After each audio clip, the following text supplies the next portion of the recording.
So I figured we'd talk a little bit about how the garden's doing and some successes this year and some failures. First off, I'm out here today and harvesting green beans, well, bush beans. So we have some Roma type. These are called dragon's tongue or dragon's breath, depending where you buy them from. They're like a yellow Roma bean, which means they're kind of flat and long. Those are growing very well, and we've got a bunch of these purple bush beans. In the bottom down here, you might not be able to make it out great, but there's also about half of this container is full of green and wax beans that we pick. So basically, the green and wax beans are all in this row along the edge of the squash path, and then some more purple and some of the dragon's tongue are down there on the side. I'll show you those in a minute. But this is our fourth harvest of a colander this size, and this is probably 4 or 5 pounds all by itself. So yeah, we've gotten a ton of beans. We've been canning beans. I've got the pressure canner in the house right now, cooling down, because I processed up a batch this morning of 8 pints. I'll be doing another batch and then probably one more, at least just with what we have here and what's in the fridge still. So the beans are coming in great. I would say those were a terrific success this year. I always joke with the wife that if the tech thing doesn't work, I could always become a bean farmer, because for some reason I seem to have a touch with beans. I don't know what it is, but I do a good job. I don't suffer a lot of insect pressure. Once again, I don't know what it is. It could just be luck, but it's luck that's run for several years now. So we're gonna go with it's a little more luck, and evidently I just do something right. Have no idea what it is, but I do something right. Next up is our squash patch, and as you can see, this thing has filled in amazingly. We have been harvesting zucchini by the day. Pretty much every other day or so, we're getting 2 to 3 zucchini out of just 3 zucchini plants in here. So they're hard to make out because of all the winter squash that have grown in. But there's a zucchini there, there's a zucchini there, and there's a zucchini on the end. You can kind of make it out because they have a pointier leaf than the other squashes. So some pointy leaves, you can see the pointy leaves right in there. And then way out there, you might be able to make out some more pointy leaves. These guys have just been producing like crazy. I don't know how many we have in here right now. Yep, there's a little zucchini right there. That'll be a full-size zucchini in a day or two. There's another one there. Don't know if you can make that one out. But yeah, these zucchini plants have been producing amazingly well for us. We've been making zucchini bread, zucchini brownies, which I saw someone on YouTube make and figured we'd give it a try. I gotta say, they are amazing, gooey, delicious. You can't tell there's zucchini in it at all. And the brownies are just amazing. I'm just totally blown away by that. I can put a link in the description below to the website where I got that recipe from. It was a free recipe, which was pretty great. Outside of that, we have tons and tons of squashes and pumpkins coming in. So many. And we're very happy with what's happening here. Let's see if I can get in here without breaking anything. You see a pumpkin there and a big squash there. That squash already is probably several pounds. If you look on the inside in there, you can see more baby squashes coming in. There's another one there. Let's see if you can zoom in on that guy. Yep, see. So that big one over there was a little one like that just a couple weeks ago. These things have been growing great. We have had a ton, and I mean a ton, of rain. So the rain has been a problem for just about everything. But the green beans don't mind, and the pumpkins and squashes don't mind. There's a nice big pumpkin right there. Another big squash in there. The squashes and the pumpkins are just growing amazingly well. We tried originally to keep them inside the bed here, but that has been exercise in futility. They just keep on busting out, so I've given up at this point trying to keep them in. Another one, another big pumpkin right there. That pumpkin's probably a good 10 pounds at this point. Pretty big pumpkin. So yeah, so the hard squashes are doing amazingly well. Our winter squash have been just really coming on. We also have a bunch of butternuts in here. I don't know if you can see those. That's called the Thelma Sanders sweet potato, is what it's called. I know it's called a sweet potato, but it's actually a squash. It's an acorn squash that's supposed to be great for short season growers like myself. So I tried those out this year. They're doing really well. See another one of those big French style ones in there. And I don't know if you can make it out back in there, probably not, but there's also a big pumpkin in there. So So yeah, so the squash are doing amazingly well. We have squash and pumpkins pretty much no matter where you look. Like, there you go, another pumpkin. Pretty much everywhere you look in this patch, there are pumpkins all over the place, and squashes. Doing really well. The corn, I was a little hesitant. I didn't think it was actually gonna go, but we are all tasseled out. Got ears coming in. So I'm gonna give these guys a spray of BT here in a little bit. Some of these even have 2 ears on them, which is pretty exciting. Hopefully if I get a spray of BT in there, it'll keep the corn worms out. You know, those worms that'll get into your corn and eat it. It's a problem. But the funny thing is, you know, the squash is way over there. They have grown through the corn and out into the grass. You can see that this is one of the acorns because there's a little baby acorn right there. There's another one here. So we have acorns mixed in. You can also see some actual growing in there. That's another one of those Thelma Sanders sweet potatoes. And then over here, more acorns coming out the sides of the squash. And if we look in here, you'll see even more. There's another one. And I think if I remember right, there's some green. There they are. I think these are called table ace or something. Well, there's a couple more of those acorns, but these are, I think they're called table ace acorns as well, because these are the green kind of acorn squash that you would just get in the grocery store. And we really like those, so we're happy to have those coming in. If you can make out that guy right there. Inside, there's 2 of them right next to each other. All right, so as you can see, success for sure in the pumpkin, squash, and beans. These guys have done great. No other way to put it. You know, I'm very, very pleased with what we've got going on here. And remember, this spring, this was grass right here. Scraped up the grass, put down cardboard, and put a couple yards of municipal compost over top. Municipal compost, as I'm sure you guys are well aware, is not always the best compost. Comes with some weed seeds. It's not always broken down as well as you'd like it to be. So if you take a look at this, like there's still wood chips in it, you know. This is not the best compost by any means. But these things are doing great. I don't know if we'll get a bunch of corn or not. But we do have corn tasseling out. So once again, we're optimistic about the corn. But even if we don't get any corn, the squash and the beans in this bed are totally worth it, right? We're gonna get way more squash than we could probably eat out of here. So speaking of things that we can barely eat, let's talk about cabbages and kales. So the kale has just done amazing for us all year. I can't speak highly enough of how this kale has grown, how it's handled any kind of pressure. We've barely had any bug pressure. Right now, we have a little bit of Japanese beetle pressure. That's what those holes are from. But even that has been somewhat minimal. This is a red cabbage that went to seed. I've never had a cabbage go to seed, so I'm actually letting this go because I want to see what the cabbage flower looks like. I'm just curious. So let that go. Here was all cabbages. We have harvested so many cabbages already. Eaten them, made sauerkraut, fried cabbage, you know, you name it, we're eating them like that. Just yesterday, or no, 2 days ago, I plucked this guy out. This was a Glory of Azunicon or something. I don't remember the exact name, but it's from Baker Creek Seeds. I can leave a link in the description below as well. These guys are supposed to get big. The smaller of the 2, I only planted 2. The smaller of the 2 was 8 pounds. And this guy has got to be at least 10 pounds, at least. All of the rest were in the normal size, right? They were 3 to 4 pounds, 4.5 pounds, which is a regular size cabbage, perfectly fine. These guys are just gigantic.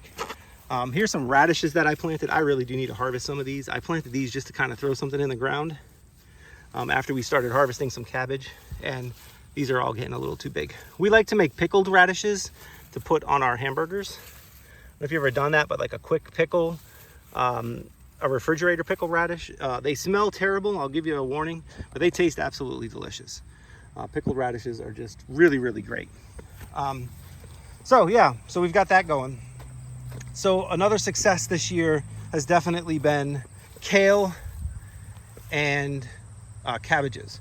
Also success so far, and I've never had success with this and I'm pretty excited about it, is, as you can see here, we have a bunch of Brussels sprouts, and these Brussels sprouts are doing great. They are still growing, still coming in. We have 2 of them. This one is definitely smaller than this one. I grew 2 varieties. Unfortunately, I don't remember which one is which is a bummer, because I would really like to try and grow this specific variety again because it's doing so well. But I've never grown Brussels sprouts to harvest, and those are there. They're going to be harvestable soon. Another thing that has done amazing for us is collard greens. I wasn't sure I'd be able to grow collard greens in Vermont because of the cooler weather.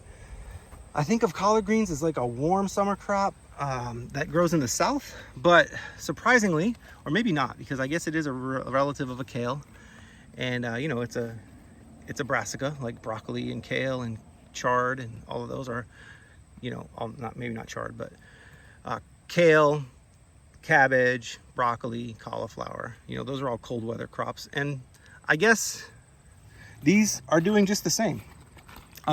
We have enjoyed these several times already this year. They are absolutely delicious. We love them.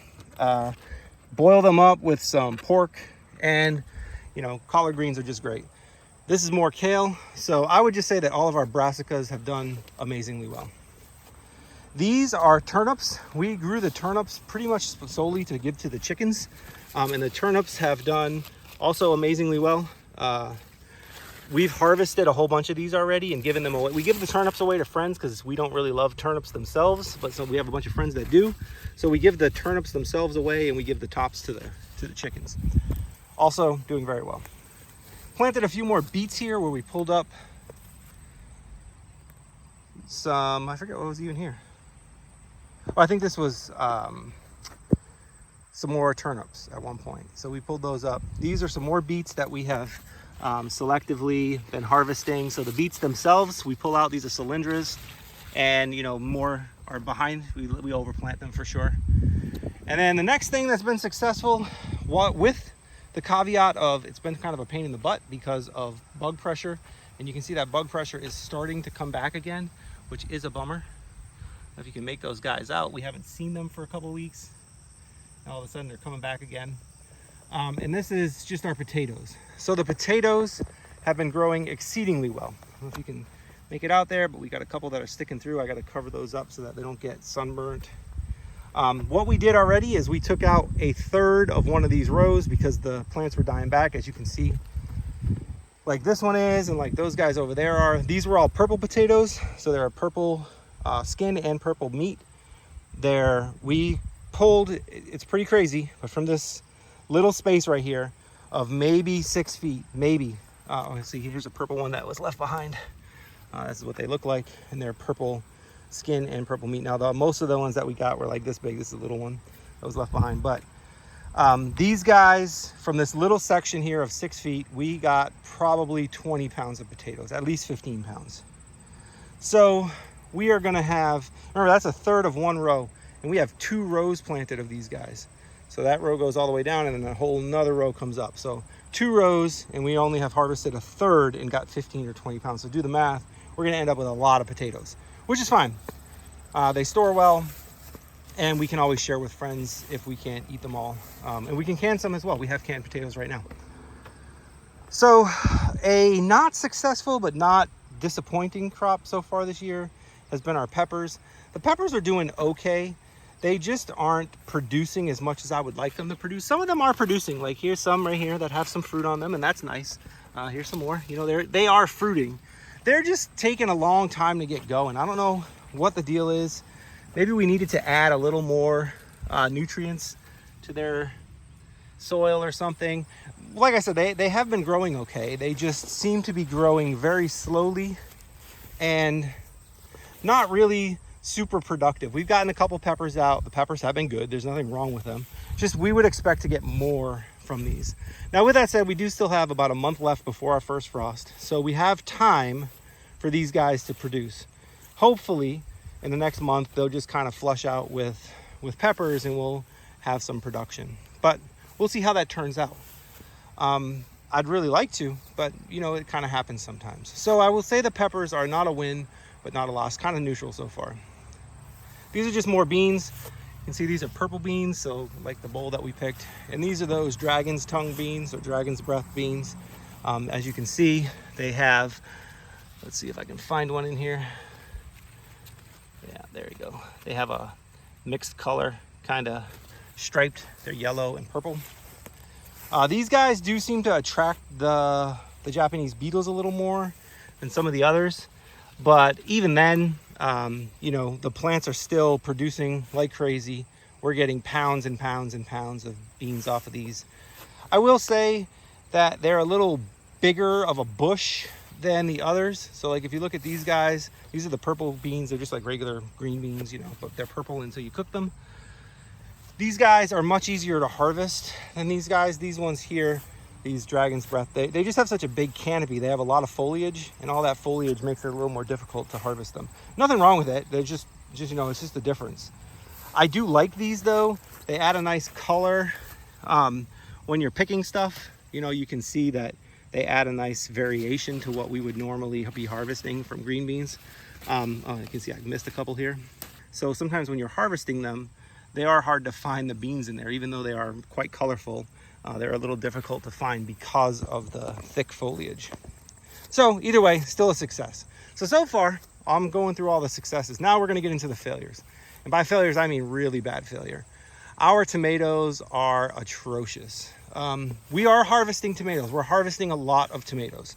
All of these tomatoes that came in well and have been producing. As you can see, there's lots of fruits on there. They're all turning. We're picking them as soon as they turn a little orange. So I need to come through and harvest today. And then we finish the growth inside. But as you can see, the plants are just awful.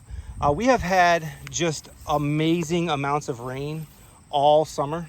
It just basically hasn't stopped raining. And it's finally a nice day today. But as you look up, there's storm clouds on the sky. So this morning it was purely clear. It's a nice, beautiful sunny day. And here we are, storm clouds rolling in again. We're supposed to have more rain this afternoon. The rain just has been relentless. So what that does is it causes the plants to grow really, really fast, first of all, which has stressed my staking.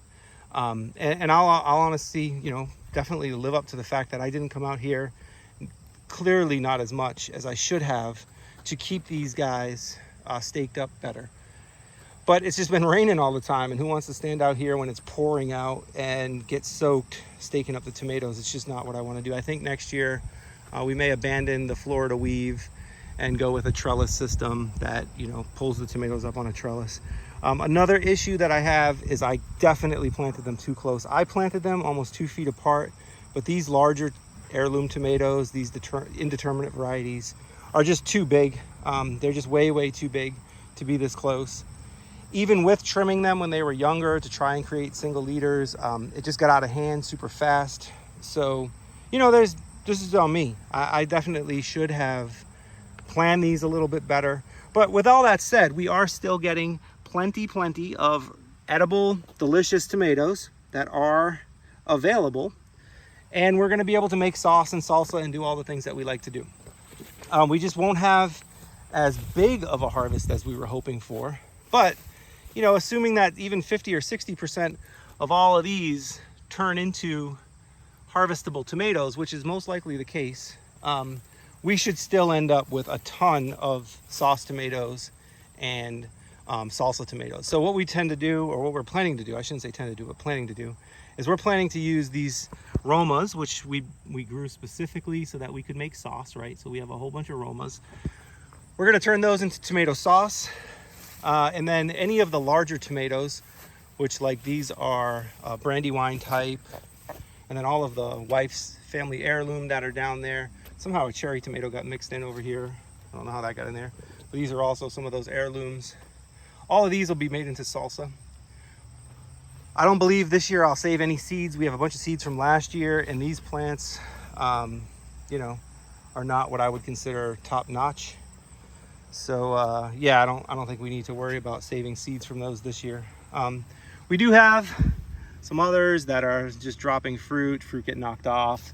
But you know, if I bring this inside, set it on the counter, it will ripen up without a problem. So it is a failure for sure. As you can see, it's very disheartening to look at it, as we've spent so much time and energy to grow these guys, and they just have come along terribly. We were trying to trim them back and keep the diseased leaves off, but it's been an impossible battle, basically. The plants got too big, the rain knocked them down constantly, and then of course with the heavy rain and the constant humidity and the constant kick up of soil from the ground, you know, disease pressure is just going to happen. There's no way around it. There's nothing you can do about that at this point. So we're going to try and salvage what we can salvage and take what we can and chalk this one up to a learning experience, right? We have to learn to, or I have to learn to be better about my pruning as well as be better about my spacing. Those are the real important things, I think, to take away from that. But like anything, right, this is a learning experience, and as you grow and you do things, you learn to do better and better and better. So hopefully next year it'll be better. We'll say these marigolds have all been looking great. Got a bunch of them down in here. They've grown out nicely. So some of these are from a friend of ours that gave us some seeds, and some of them are from Costco. I can't at this point tell a ton of difference between them. Some of those bigger yellow ones I believe are the ones from Costco, but outside of that, like these, all coming in nicely, looking pretty. So yeah, so I got to come out here today, harvest a bunch of tomatoes. I'll probably start pulling up some more potatoes again. And then, yeah, we're just going to keep on waiting for the corn and the squash to come along, and wait for the beans, keep harvesting them, and hope that our peppers do a little better. But that's about it for the update right now. Just figured I would show you, like I said, some successes and definitely some failures this year. Hope that you enjoyed this. If you want to continue to follow along, please give a like, click the subscribe button, and when you click subscribe, if you click the bell, you'll get notified when we make new videos. All right, well, thanks for watching. Appreciate your time. Have a good one.